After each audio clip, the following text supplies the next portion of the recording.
So now we are at chapter 9 of the book, and we are halfway, guys. We are halfway. We have made it. We have made it.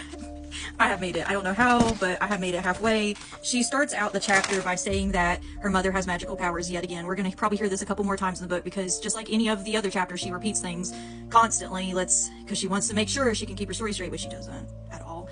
She goes in to state that her mother has now allowed her, or has ungrounded her, etc. But now she has to ask her mother to do everything. So she has to ask for permission to go to the bathroom, go to her room, etc. Which I think is kind of weird. If your mother is so strung out like you stated that she was, how are you able to, like, why wouldn't you just be able to walk away and, like, go wherever you wanted to? And then she states that her mother had took the bells down off the doors, so finally those are removed. That's probably why we didn't see them in the crime scene.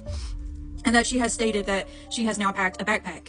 And in this backpack, she's got clothes, etc. And I bet she's got a baby bottle and a couple of childlike movies inside that backpack, because that's her thing. She likes to do that. And she had hid this backpack behind the couch.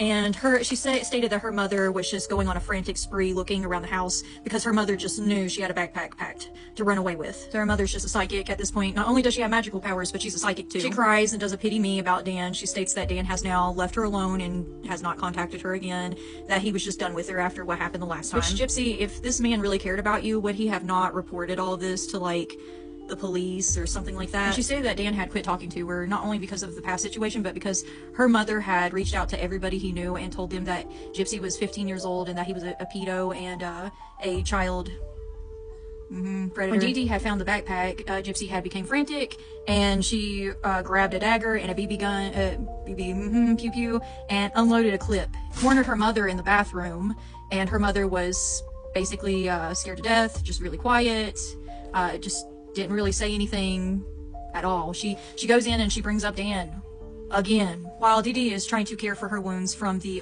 clip being unloaded inside of her. She tells Gypsy that she loves her and she cares for her, and she was her quote-unquote heart. Gypsy used that quote a couple times on a few other people. Gypsy goes in and says that she felt sorry for everything that she did to her mother, and she felt that her mother may have learned her lesson this time, and that she felt like everything would be okay from this point forward. One thing I did want to mention that I forgot in the previous chapter was when she was caught and she went to the van with Dan and everything, she went complicitly. Like, her mom didn't show up with a police or anything like that. Her mom she just like, okay, I'll go in the van, I guess. And I think the main reason why she did that was just because she didn't want to stay with Dan. She's seen where he was living. She's seen that he wasn't going to take care of her or do everything for her. That he wasn't going to pay her way through life. But Gypsy, once you're a grown-ass adult, you can get your own job. You can take care of your own self. You don't need to rely on a man. I think your mother showed you that, but apparently that's not the kind of life that you want to live. You want to live a life of luxury where you don't have to do anything and the man has to do everything.